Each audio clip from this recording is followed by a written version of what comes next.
네. 오늘 저녁 식사는 하셨습니까? 네네, 감사합니다. 뭐 하여튼 수고가 많습니다. 예, 오늘 논평 부탁드리겠습니다. 제가 외부에 있는데, 그게 저는 최근에 윤석열 검찰총장에 대한 의견이, 예,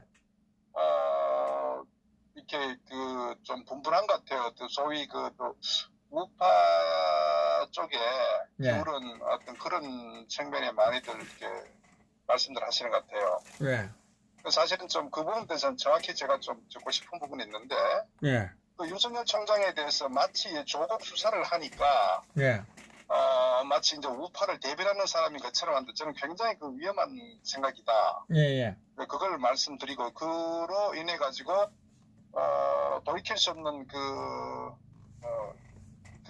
상황에 빠질 수도 있다. 저는 그렇게 봐요. 왜냐하면은, 윤석열 검찰총장 같은 경우에 기억하시다시피 과거 2013년인가?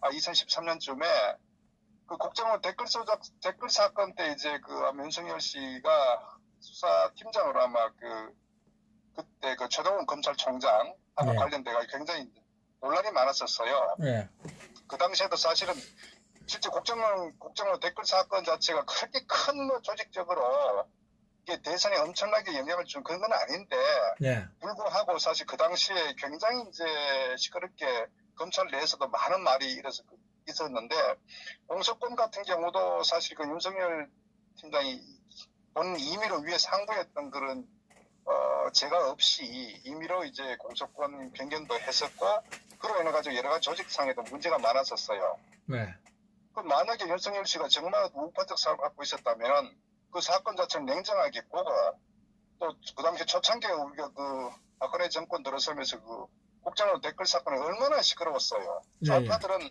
완전히 국정원 여직원 오피스텔 가두면서 굉장히 시끄럽게 했거든요. 사실은 좌파들은 통상적으로 과거에 이명박 정권 때도 촛불 광우병 소고기 파동 때도 마찬가지고 기본적으로 이제 권력에 힘을 빼가지고 자기들 어떤 정치적 방향성을 몰고 가고자 하는 게 좌파의 기본적인 방향이었는데 그 노선에 사실 윤석열 당시 검사는 상당히 그런 부분이 편성한 부분도 있고 예, 또 무엇보다 우리가 정확히 윤석열 검찰총장에 대한 그걸 알아야 되는 게 그 사람의 어떤 청문회 때 여러 가지 어떤 비리 등 그건 접어두고 개인적 일이라고 접어두고 실제 우리가 기억하는 이 탄핵 사태에 이 특검 박영수 특검의 핵심적인 총괄 팀장이 윤석열 아닙니까? 예, 윤석열이가 어떻게 했어요? 그 당시에 사실 보면 매일매일 비어 사실 때 공표를 했다 공식적으로 대변인 통해서 검사 브리핑하고 했지 않습니까? 예, 그래가지고 한편으로는 언론 JTBC가 그 방향으로 계속적 국민 선동하고 또 한편으로는 특검에서 그거를 계속 수사 상황을 계속적으로 발표했잖아요. 그러면서 그 당시에 태블릿 PC가 무려 3개는 나왔잖아요. 예, 그게 마치 최순실 것처럼. 거기에 핵심 장본이 윤석열 아닙니까? 윤석열은 어떻게 보면은 이 불법 탄핵의 가장 법률적 핵심적인 중추 역할을 하는 사람 중에 한 사람이에요. 그걸 잊지 말아야 된다. 그러면 정말 그 사람이 정상적인 어떤 검사로서의 어떤 역할을 다 했다고 해서 그 사람 과거 행적을 보면은 어떠한 우리가 평가를 내려야 되는지 저는 정확히 좀 인식할 수 있다. 그렇게 보거든요. 그런 측면에 봤을 때 과연 윤석열이 지금 현재 조국을 수사를 한다고 해서 우리가 맹목적으로 그렇게 마치 윤석열이 우파를 대변인인 양 검찰이 정말 어떤 표상을 보이는 것처럼 이렇게 받아들이면 안 된다. 저는 그렇게 보거든요. 그리고 또 이번 조국 사건 같은 경우 저는 어느 누가 보더라도 어쨌거나 조국 사건이 굉장히 중요한 이슈였기 때문에 사실 어떤 증거에 의해서 수사를 하고 너무나 많은 사건의 실체들 그러니까 와이프 정경심 교수가 결국 이런 여러 가지 허위 문서 조작 이런 것들 많이 실질적으로 근거를 가지고 나왔잖아요. 그러니까 검찰에서는 당연히 수사를 하는 거 아니겠어요? 그런 측면에서 단순히 윤석열 총장이 수사를 한다고 해서 마치 우리 편인 양, 마치 우파를 대변하는 양, 마치 정말 검사의 정도를 걷는 양 이렇게 착각하는 것은 매우 위험하다. 또 실질적으로 수사의 측면에 봤을 때 가장 핵심이 조국인데 그러면 조국의 가장 처음에 집을 압수수색한다거나 또 휴대폰을 압수수색한다 이런 정말 제대로 된 과거에 탄핵 때 보였던 100분의 1만큼이라도 수사를 공정하게 했더라면은 저는 또 어떤 측면에서 이 사람이 정말 수사의 어떤 그 원칙 접근한다고 보지만 아니잖아요. 어떻게 보면 이번에 정경심 씨 같은 경우도 소환할 때도 그 아무도 모르게 쥐도 설도 모르게 소환했잖아요. 그 다음에 그 딸 조민 것도 마찬가지. 그러니까 과거에 본인이 수사했던 그 전례와 비교해 봤을 때 너무나 판이하게 다르다. 이걸 우리가 알아야 된다고요. 예, 근데 예. 마치 단순하게 조국을 수사한다고 해서 우리가 윤석열 검찰총장을 우파 영웅이냐, 국민의 영웅이냐 이렇게 해봤던 건 매우 잘못된 시각이다. 그리고 그 평가는 후에 정말 수사의 어떤 결과 발표 또 어떤 그런 결과를 보고 우리가 평가 판단해도 늦지 않다. 저는 다만 윤석열 총장의 어떤 지난 과거의 어떤 그 수사 행태 이런 걸 봤을 때 전혀 아니다. 그리고 왜 그게 위험하냐? 우리가 좌파는 윤석열을 굉장히 비판하지 않습니까? 그리고 윤석열 찍어내린다 하고 여러 가지 뭐 어떤 뭐 정치권이든 또 청와대든 뭐 이 좌파 이 야권에서도 굉장히 그걸 비판하는데 반대로 소위 그 보수 측면에서 윤석열을 이제 지지하고 막 보호하고 변호하는데 이렇게 됐을 경우에 뭐가 위험하냐? 지금 윤석열 총장 같은 경우도 이제 그 국정조사 때 본인도 그 공수처 그걸 반대하지 않는다고 했거든요. 근데 사실은 어떻게 보면요. 정말 그 검사로서의 입장을 밝혔을 때 그 반대하지 않는 게 왜냐면 그 공수처의 추진은 어떻게 보면 대한민국은 그 상권 분립의 어떤 그 체계를 가지고 있단 말이에요. 예. 그러니까 입법, 사법, 행정이 서로 견제와 균형하에서 민주주의가 이게 이제 작동이 된단 말이에요. 예. 근데 이것이 어느 한쪽에 편중되게 되면 그 독재 권력이 양산된단 말이에요. 예, 예. 그런 측면 봤을 때 이 공수처라는 것은 분명히 어떤 사법기관 내에 소속된 그 독립적인 하나 수사권에 어떤 소속되어 있는데 이것을 대통령 직속하에 어떤 그 별도의 수사 조직을 만든다는 자체가 상권 분립 매우 저게 모순되는 매우 위험하단 말이에요. 그리고 또 한 중요한 것은 왜 그렇게 좌파들은 이 공수처에 목매느냐 이거는 우리가 정확히 알아야 된단 말이에요. 예. 그 단순하게 검찰이 굉장히 어떤 그 비대하고 권력 통제가 불가능하기 때문에 이 검찰의 어떤 그 수사권 여러 가지 어떤 검찰권을 우리가 그 약화시키고 분산시켜야 된다. 이런 식으로 이제 국민들에게 어떻게 보면 어떤 굉장히 잘못된 부분을 부각해서 이렇게 이제 그 개혁해야 된다고 취지를 하자면 실질적 핵심은요. 정치 사건에 대해서 결국은 이걸 대통령 권력이 마음대로 주무르 하고자 하는 게 이 공수처의 핵심적 배경이란 말이에요. 예, 근데 예. 그 부분 빼버리고 국민들한테 마치 통상적으로 모든 뭐 국민들은 검찰의 어떤 그런 그 권력 남용 또 정치 검찰 이 부분에 대한 인식이 있기 때문에 그 검찰 개혁해야 돼. 그 누가 반대하겠습니까? 그러나 실질적으로 일반 국민들이 느끼는 그하고는 사실은 뭐 관계없거든. 보통 일반 국민들 같은 검찰의 관리는 뭐가 있겠어요, 솔직히. 그리고 일반 뭐 이런 이 사건 같은 경우는 그 관계없거든. 일반 국민들의 삶과. 네, 없죠. 핵심은 정치 사건, 정치적 이슈에 대해서 검찰이 어떠한 입장을 갖고 수사를 하느냐. 이게 핵심이거든요. 그런데 그 부분에 있어서 말씀드렸다시피 대원칙의 상권 분립이라는 측면에 있어서는 그냥 유지되고 정말 대통령이 자기가 어떤 상권 분립을 지킬 의지가 있고 검찰을 자기 어떤 휘하에서 정치적으로 이용하지 않는다는 의도만 있으면은 이 체계 자체가 전혀 문제가 없단 말이에요. 뭐 오랫동안 내려왔고 외국에서도 마찬가지고. 그런데 그럼에도 불구하고 노무현 때나 왜 이 공수처를 목매느냐 하는 부분이 좌파들이 정상적으로 선거나 투표를 했을 때 이 흐름 자체가 쉽지 않기 때문에 결국 권력을 이용해서 자신들의 어떤 이 정치 권력을 유지시키겠다는 단순 선거가 아닌 선거 외적인 공권력을 통해서 전국을 방향을 몰고 가고 그걸 통해서 어쨌거나 정권, 집권을 장기 집권하기 이런 그 정치적 의도가 있기 때문에 그 연장선상에서 하나의 방법론으로 이 공수처의 목면이 이고 거기 있단 말이에요.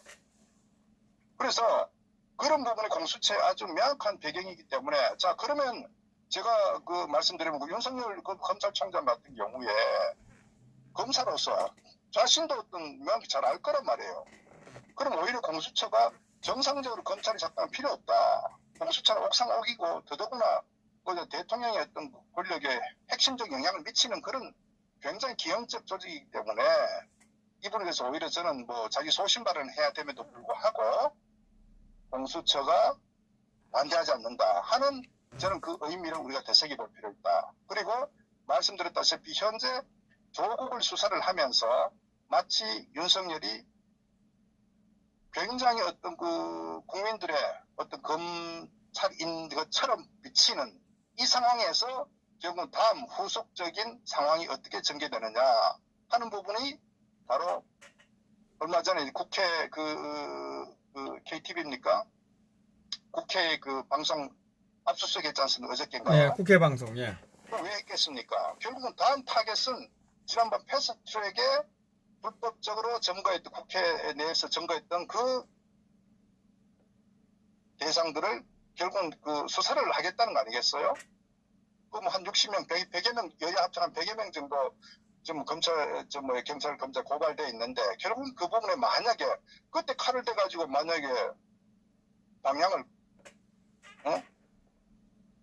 이렇게 수사를 강하게 밀고 붙였을 때 그때 또 뭐라고 할 겁니까? 그때 또 윤석열 또 뭐 비판할 겁니까? 그럼 일반 국민들은 어떤 시각으로 보겠어요? 그래서 이 부분에 대해서 매우 저는 전략적으로 잘못하고 있다. 이 사건에 대해서 한 발 빠져 있어야 되는 거예요. 그리고 오히려 수사를 똑바로 하지 않으면 특검을 실시하겠다는 쪽으로 전략적으로 가야 되는데 왜 자한당은 그렇게 하지 않느냐?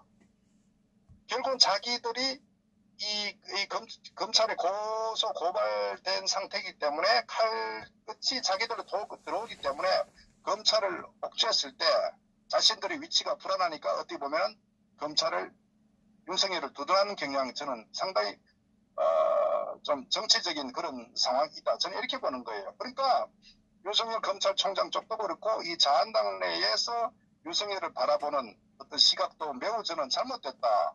저는 이렇게 보는 거예요. 정상적인 같으면은 당연히 조국 수사를 당연히 해야 되고 그리고 일종의 어떤 여러 가지 기존 관행 소위 수사의 포트라인에서 배제한다거나 등등 하면 굉장히 강력한 비판과 대변인 논평을 통해서 비판을 해야 되고 이 수사가 만약에 한 점 의혹을 정말 남기지 않고 가야 되는데 만약에 문제가 특검으로 바로 전환하겠다 이런 압박을 가야 되거든요. 사실 정상적인. 그런데 그런 말 전혀 안 나오고 있잖아요. 그래서 저는 이런 부분에 굉장히 그 자유한국당 내에 잘못된 방향으로 정말 외통수가 될 수도 있다. 저는 그런 측면에서 이제 이 사건을 바라보고 어쨌거나 제가 이제 그건 이제 조국 사건 자체가 어쨌거나 자한당의 앞으로 그 아킬레스건을 잡아가지고 전체 공수처로 가고자 하는데 정말 무풍지대로 가고자 하는 저는 그러한 그 전략적 의도도 상당히 지금 흐름이 전개되고 있다. 저는 그렇게 봐요. 그렇기 때문에 이 윤석열 검찰총장에 대해서 바라보는 시각이 저는 매우 좀 냉정하게 바라봐야 된다. 그걸 제가 이제 말씀드리고 결코 윤석열은 우리 편이 아니다. 윤석열은 자기 개인, 자기 조직을 위해서 일할 뿐이다. 이걸 우리가 명확히 알아야 된다고요. 그런데 아니 조직도 지금 그 공수처가 생기면 자기 조직을 보호하는 게 아니잖아요. 그러니까 제가 드린 말씀은 현재 윤석열이 수사를 하는 부분에 있어서 왜 조국을 수사하느냐 하는 부분에 대해서 네. 우리가 마치 윤석열을 두둔하는데 절대 그건 아니란 얘기라고. 그 다음에 말씀드렸다시피 어쨌거나 보세요. 그래서 윤석열이 정상적인 정말 어떤 검찰의 칼을 어떤 균형의 칼을 들이댄다고 했을 때는 그런 공수처에 대한 어떤 반대 입장 또 어떤 법률가로서 그런 입장을 견지를 해야 되는데 그렇게 하지 않고 있잖아요. 예. 그것이 바로 제가 상당히 윤석열 검찰총장과도 정치적인 상황에서 지금 타고 있다. 저는 그걸 말씀드린 거라. 그렇기 때문에 윤석열 검찰총장의 어떤 그 이런 상황에 대해서 맹목적 두둔한다거나 박수를 보내고 할 상황 아니란 제가 그걸 지적하는 거예요. 예, 예. 그래서 그 부분이 과거에 윤석열의 어떤 그 정치 수사했던 이력들, 탄핵부터 포함한 현재 어떤 조국을 수사할 때 사실 솜방망이 때다 솜방망이 같은 수사를 하고 있다. 저는 이렇게 보는 거예요. 예, 예. 또 공수처에 대한 입장도 봤을 때 그렇기 때문에 우리 그 특히 우파 입장 또 일반 국민 입장에서는 윤석열 검찰총장에 대해서 그걸 너무 순수하게 맹목적 어떤 지지 두둔하는 이런 입장은 상당히 위험하다. 제가 그걸 말씀드리는 거예요. 그 뒤에는 굉장히 무서운 정치적인 의도가 숨어 있다. 그래서 만약에 어쨌거나 조국이 지금 사퇴했지 않습니까? 우리는 여러 가지겠지만 예. 조국 사퇴시켰다. 그 윤석열 검찰총장은 마치 뭐 어떤 분들은 뭐 대권 후보처럼 이렇게 인식하는 분들인데, 자, 그 상황에서 완전히 좌파로부터는 비판을 받고 우파로부터는 지지를 받아요. 그 상태에서 만약에 자유한국당에 선거 이 패트랙 관련해서 칼을 들이댔을 때 그때 뭐라 할 겁니까? 그러면 만약에 자한당이 비판해요. 그럼 일반 국민들은 아니 너희들 사건에 대해서는 비판하고 상대를 수사할 때는 굉장히 이렇게 막 환호하듯이, 그러니까 오히려 그게 좌충수에 빠져버린다고요. 그래서 이런 윤석열 검찰총장 수사의 방향 등등에 대해서 굉장히 조심스러워야 된다는 부분이고, 어쨌거나 그런 측면이 하나 있고, 제가 이제 걱정스러워하는 거는 어쨌거나 말씀드릴 때 큰 원칙은 좌파들의 장기 집권을 하는 데 있어서 정상적인 선거를 통해서는 매우 위험하기 때문에 그 선거를 뒤집으려면 분위기를 사전에 조성을 해야 되거든요.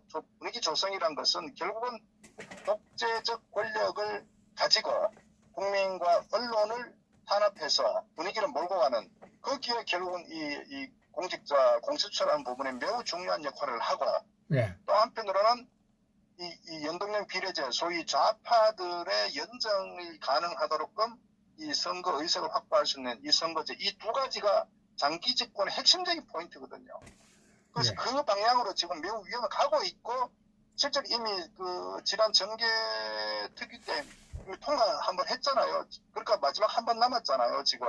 예. 또 마지막 한 번 남았는 게 지금 상황이 지금 그 흐름으로 상당히 가고 있기 때문에 이 부분을 우리가 경계를 해야 되는데, 저는 어쨌거나 현재 윤석열 이 검찰총장의 이런 입장, 이 수사 어떤 현재 흘러간 방향, 이 부분들이 굉장히 어떻게 보면 좌충수에 빠지는 방향으로 지금 가고 있다. 저는 그걸 이제 지적하기 때문에 뭐 지적하는 지금 거죠. 예, 또 나오는 이야기가 뭐 지금 검찰에서는 그 수사의 내용을 지금 조국 관련돼서 그 또 그 탄핵 때처럼 지금 뭡니까 태블릿 PC처럼 지금 뭘 하고 있다 이런 이야기도 아까 오늘 들리는 것 같은데.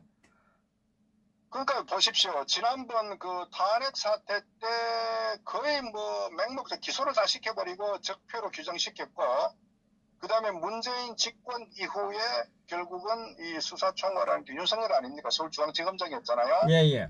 서울중앙지검장이면서 수없이 많은 그 관료들, 또 죄 없는 분들을 정말 그 적폐로 규정해가지고 전부 구속 기소시키고 전부 감옥서 다 보냈잖아요. 예. 그 장본인이 누굽니까? 윤석열 아닙니까? 우리에게는 뭐 왼수지요 뭐 그 차선 자, 보석받은. 그런 인물이 윤석열이라고. 그러면 윤석열이 정말로 어떤 그 검찰의 어떤 균형의 칼을 휘둘렀다면 그렇게 할 수가 없죠. 수사를 그렇게 할 수가 없죠. 없는 사건을 조작해서 거의 뭐 왜곡시켜서 전부 기소시켜버렸잖아요. 그리고 거기 어떤 그 법원 내 어떤 결국 이제 이 문재인이 임명한 이런 그 판사들로 인해 가지고 정치 사건을 시켜서 거의 뭐 수백 명이 그렇게 갔지 않습니까? 그리고 또 많은 분들이 뭐 이재수 전 기무사령관도 결국은 그뿐만 아니라 뭐 연창호 검사부터 해서 많은 사람들이 또 사망을 했지 않습니까? 이 상황을 주도한 사람이 윤석열이라고요. 예. 그런데 그 윤석열을 맹목적으로 두둔하는 자한당은 정치적 목적이 있는 거예요. 왜 말씀드렸다시피 거기 있으니까 윤석열 잘못 보이면 자신들이 결국은 어떻게 돼 있어요? 전부 뭐 떨어지겠죠. 그거 떨어지면 다음 그 선거 출마도 어렵지 않겠습니까? 이러니까 결국 윤석열이 눈치를 본다 이렇게 보는 거예요. 정상적 같으면은 특검 가자고 해야죠. 그러니까 거기에 일반 국민들도 안타깝게도 놀아나고 있다. 맞습니다. 지금 현재 뭐 그래서 제가 그 우려하는 부분이라고. 과거 행적은 뭐 보다시피 다 알고 있고, 그리고 또 문재인이 또 임명을 했고, 또 지금 현재 조국 관련돼서 이제 조사를 좀 하니까 그런데 지금 현재 지금 보면 좀 뜨거리고 있잖아요. 지금 저 윤석열이가 그렇지 않습니까? 검찰에서 지금 조국 관련돼서는 좀 뜨거리는 게 이상해. 저는 아무리 봐도. 그러니까 우리가 보면 그냥 검사들은 그 정치의 그 바람을 타는 거예요. 그건 뭐 상식이라고요. 그 윤석열도 말씀드렸다시피 자꾸 반복 되풀이 되는데 어쩌나 그 사람이 현재를 보려면 그 사람 과거의 행적을 보면 현재를 판단할 수 있다고요. 그리고 미래를 예측할 수 있지 않습니까? 그렇기 때문에 오히려 이 조국 수사에 대한 거는 특검으로 가자고 주장을 해야 된다. 저는 그렇게 보는 거예요. 그래야 윤석열을 이렇게 그 방향을 바로 잡고 믿을 수 있다. 하는 거거든. 특검을 가자고 해야. 그렇게 보고 어쨌거나 뭐 그거는 그 상황이지만 어쨌거나 이 상황으로 이제 전개됨으로써 저는 저 우려스러운 거는 이제 이 패스트트랙이 통과될 가능성이 점점 더 높아지고 있다. 특히 자한당의 어떤 대차는 이런 그 상황을 보니까 제가 봤을 때는 이거를 뭐 원점 돌리기는 매우 어려운 생각하고 있다. 그래 보는 거예요. 뭐 통과가 다 되는 걸로 지금 그 자한당이 막을 수 있는 뭐 그러니까 막을 방법도 있죠. 있는데 그것은 자기들 배지를 전부 던진다는 전자에서 자기 목을 내놓는다는 이런 결의를 가지고 이걸 투쟁을 했을 때 그나마 가능하지. 현재처럼 아주 안이하고 자신들 안위를 생각하면서 검찰 눈치 보기를 한다거나 정말 어떤 투쟁의 어떤 그런 부분들이 전혀 어떤 이 상황을 뒤집을 만한 이 투쟁의 동력은 보이지 않는다. 저는 이제 그걸 우려하고 어쨌거나 뭐 이 상황에서 이 좌파들은 수단 방법 가리지 않고 이 패스트트랙을 통과시킬 겁니다. 왜? 현재 문재인 지지율 이미 그 갤럽에서 39%로 떨어졌잖아요. 예. 실질적으로 뭐 30대 초반까지 39%에서 맞습니까? 39%가? 그러니까 우리가 그냥 인정한다. 3.9 아닌가요? 그러니까 가정하더라도 그만큼 떨어졌기 때문에 예. 결국은 정상적으로는 내년이 되면은 지지 더 떨어지겠죠. 더 떨어지면 결국은 이 더불당 내에서도 이 문제가 거리를 두기 때문에 자신들이 내년 총선에서 어떤 원하는 의석을 확보 매우 어렵다. 그렇기 때문에 그걸 반전시키려면은 결국은 이 연동형 비례제와 이 공수처는 목숨 걸고 이걸 통과시켜야 되는 거예요. 그것이 정치적인 저들 앞에 놓인 하나의 그 과제이기 때문에 여기에는 수단 방법 가리지 않는다. 이것이 현재의 정치 상황이란 말이에요. 그렇기 때문에 그러면 결국 이 문제는 사활을 걸 투쟁해야 되는데 현재 자한당의 어떤 투쟁 방법 봤을 때는 그게 보이지 않는다. 그리고 아마 제가 볼 땐 저들이 합의해서 말씀드렸다시피 그 원포인트 개헌 문제와 아마 같이 또 어떤 트릭을 칠 수도 있겠죠. 그래서 이런 부분은 우리 국민들께서는 정확히 좀 인식하고 정말 자한당이 이걸 막을 의지가 있는지 다른 생각하고 있는지를 우리가 아주 예민하고 면밀하게 직시할 필요가 있다. 이거 막으려면요. 정말 배지 전부 던지지 않으면 어려워요. 저는 그렇게 봅니다. 왜? 그만큼 좌파는 여기에 모든 명운을 걸고 통과시키려 하기 때문에 또 통과시키지 않으면 좌파는 자멸하기 때문에 그만큼 이게 굉장히 예민하고 중요한 이슈다. 이런 관점에서 윤석열의 어떤 상황도 우리가 한번 지켜봐야 되고 자한당의 어떤 투쟁론도 지켜봐야 되고 그러면 우리 국민들이 어떻게 앞으로 또 싸워야 되는지. 조국은 그야말로 비스켓이에요. 어떻게 보면은. 그러니까 조국 같은 경우는 결국은 문재인의 지지율이 떨어지니까 문재인이 아마 김정숙이가 조국을 버릴 수도 있을 거예요. 문재인보다도. 그러니까 이런 이면의 정치적 의도와 상황이 우리가 좀 정확히 좀 보고 앞으로 어떻게 대처해야 될지를 좀 마인드를 좀 가져야 된다 그렇게 봅니다. 예. 예, 지금 현재 지금 의원직을 그제 이제 조은진 대표님이 그 팟캐스트 할 때 이야기했거든요. 의원직을 다 던졌을 때 지금 그 국회의장이 그 200명이 돼야 국회가 원구성이 되잖아요. 예, 그랬을 때 그냥 그걸 받아놔놓고 수리를 하지 않고 의장이 그러면 원구성은 되거든요. 예, 그게 이제 저기 우려하고 있는 부분이거든요. 이 부분 자, 예. 그게 뭐냐면은 결국 이제 우리가 법상으로는 의원직을 던져가지고 200석이 이하가 되면은 결국 이게 이 법안 발의의 어떤 효력 발의가 어렵다는 게 이제 이 국회 법상에 말씀하신 게 맞죠. 근데 문제는 결국 이제 그렇게 수리하지 않고 갖고 되면은 기본적으로 법적으로 이제 이 요건 성립이 되니까 예. 그걸 밀어붙이면 이제 먹힌다는 게 저는 뭐냐면은 자 그렇게 그거는 결국은요 전면 투쟁에서 완전히 정말 유혈 충돌 각오하더라도 모든 걸 보이콧하고 투쟁한다는 결기거든요. 예. 그거라도 그렇게 하고 모든 국회를 완전히 그냥 아예 그냥 포기해버리고 그러니까 저기서 하든 말든 그거 무시하고 전면 투쟁하는 완전히 지금과 차원이 다른 이런 투쟁을 해야 되는데 과연 제가 볼 때 자한당 그렇게 저는 그렇게 봅니다. 그렇기 때문에 제가 봐서 국민들이 결론적으로 뭐냐 좌파들은 이런 의도를 가지고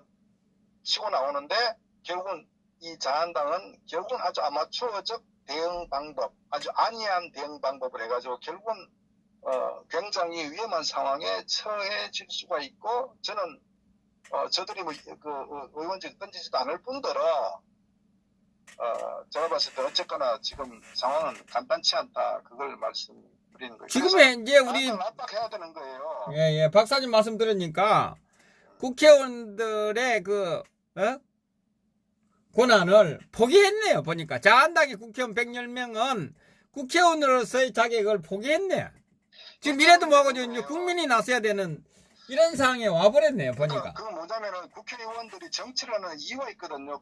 정치란 것은 자신의 어떤 사유와 연결이 아니라 국민의 안전과 국가를 위해서 하는 게 정치 행위고 또 그런 목적으로 해야 국회의원의 자격이 주어진다고 보는데 현재 이 정치인들은 그거와 전혀 관계없이 자신들의 어떤 그 철저한 사리 사욕, 권력, 향유 이게 목적이기 때문에 결국은 제가 봤을 때는 나라가 뭐 어떻게 뒤집어지든 간에 어쨌건 내년도에 총선에서 의석을 정말 자기가 당선되면 된다. 이게 가장 우선 가치로 자신들에게 자리매김하고 있기 때문에 이게 위험하기 때문에 우리가 자한당을 비판해야 되고 정말 어떻게 보면 해체까지 또 가야 된다는 그걸 말씀드리는 거예요. 그렇게 하지 않으면은 저들은 정말 이게 뭐 펜스 통과되더라도 뭐 통과돼도 자기가 뭐 계속 의석에 당선되면 되니까 막무리 연방제 때도 자기가 그냥 자기 뭐 의원하면 되니까 이런 생각 갖고 있는 그러니까 최근에 윤상현이 같은 경우도 보십시오.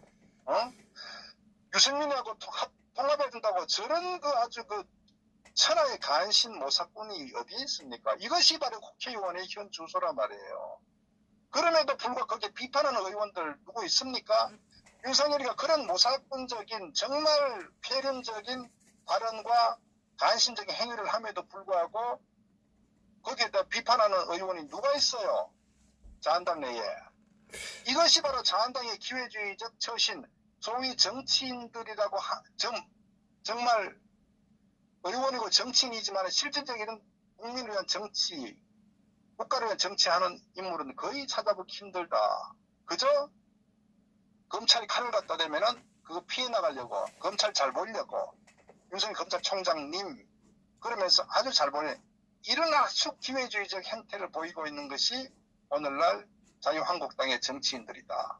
이 상태를 갖고 어떻게 국가를 막을 수 있고 우리 국민들을 대변할 수 있겠습니까?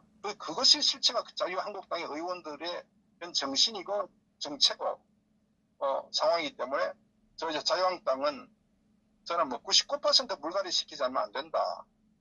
어쨌거나 그건 또 다음 얘기고 지금 현재 우리 앞에 놓인 소위 이 패스트트랙의 어떤 통과를 향해 가고 있는 이 상황은 그러니까 굉장히 국민들이 좀 들고 일어나서 자한당도 질책해야 되고 전면 투쟁을 해야 되는 그런 상황으로 좀 저는 뭐 가야 된다. 이제 조국은 이거는 뭐 아주 조족지혈이에요. 조국 갖고 따지 지금 더 이상 그거는 뭐 이슈도 아니죠. 그런데 지금 그 자한당의 국회의원들 보면 꼭 이 공수처법을 막아야 된다는 생각이 그렇게 강하지 않는 것 같고, 그래서 제가 생각할 때는 그 이 더불어 만진당 그 국회의원들하고 내각제 이 카드를 뭐 이 막지 못하면 내각제 쪽에서 어떤 그걸 하겠다는 이런 생각을 가지고 있는 것 같기도 해요. 이 부분은 어떻게 생각하십니까? 그러니까 저들의 카드는 그거 제가 말씀드렸잖아요. 우리 국민들 입장에 봤을 때는 좌파들이 이 패스트트랙은 저들의 어떤 정권 연장에 매우 중요한 정치적인 도구인데 예. 사활을 넣고, 그런데 자유한국당에서는 그거에 대해서 저희 좌파들이 거기에 대해서 그 이 패스트트랙 통과시키고자 하는 강한 의지, 또 전략적 의도, 이런 수단에 비해서 자유한국당 대처는 매우 느슨하다. 네. 이걸 제가 지적하고, 그렇기 때문에 이게 통과될 가능성이 매우 높다. 그러면 통과되더라도 결국은 자신들이 의석을 확보하면 되고, 또 그걸 가지고 이 원포드 개헌, 소위 내각제든 이원집 정부제든 정치 권력 구조 변경만 달성하면은 기꺼이 이것은 내주겠다. 이것이 바로 지난 2018년 10월 15일 날 네. 나경원이가 소위 이 좌파들하고 합의한 그 이 문서의 이면의 배경이라고요. 그게 고스란히 이들의 의도가 그대로 녹아 들어가 있다고요. 그렇기 때문에 이들이 이 패스트트랙이든 공수처 등에 대해서 자기들 목내놓고 투쟁하지 않는, 그게 또 배경이 있다. 이것을 우리가 정확히 좀 직시해야 된다. 그러니까 쏟고 있는 것 같아. 지금 자한당이 그럼요. 내각제에 권력을 나누고 가지니까 거기에 지금 공수처는 사실 공수처는 장기 집권 카드 아닙니까? 영원히 이 자유한국당 이 보수파 정권을 가져올 수 없는 법이 바로 이 공수처법 아닙니까? 그럼 어쩌면 공수처 플러스 뭐 연동형 이 선거법이니까 이 두 개가 이제 같이 이게 뭐 이 학교 축처럼 돌아가기 때문에 이제 그 문제인데, 어쨌거나 말씀드렸다시피 우리가 정확히 제가 드릴 수 있는 말씀은 이 자유한국당은 싸우는 척만 할 뿐이고 실제 싸울 그런 그 결기도 부족하고 이 사람들은 국가관이나 어떤 그런 것도 없고 그 단지 기회주의적 행태, 그러니까 지난 탄핵들이 봐왔거든요. 그 이후에도 보고 지금도 보고 있고, 그래서 명목적 자한당 지지하자는 얘기는 제발 좀 하지 말았으면, 정말 자유한국당을 사랑하고 지지한다면은 오히려 자유한국당 비판해서 정말 교체되고 혁신 가져올 수 있는 그런 비판을 해야 되지, 명목적 지지는 사람을 자유한국당을 완전히 아예 그 사생활로 만들어버린다. 이걸 좀 인식했으면 좋겠어요. 지지하는 게 자유한국당 도와준 거 아니라니까요. 자유한국당을 잘못한 거 강력하게 비판해야 되는 거예요. 그래서 많은 유튜버들이 자유한국당 지지하고 뭐 분열한다 천만에, 정말 자유한국당을 위하고 정말 국가를 위한다면 자유한국당이 잘못된 것을 정말 단호하게 비판하고 철저하게 비판해야 되는 거예요. 그것이 국가를 위하고 어떻게 보면 보수파 정당을 위하는 것이다.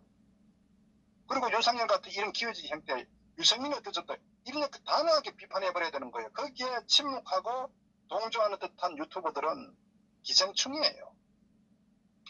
뭐 선생님 그 정도 할까요? 예, 수고하셨습니다. 네, 감사합니다. 네.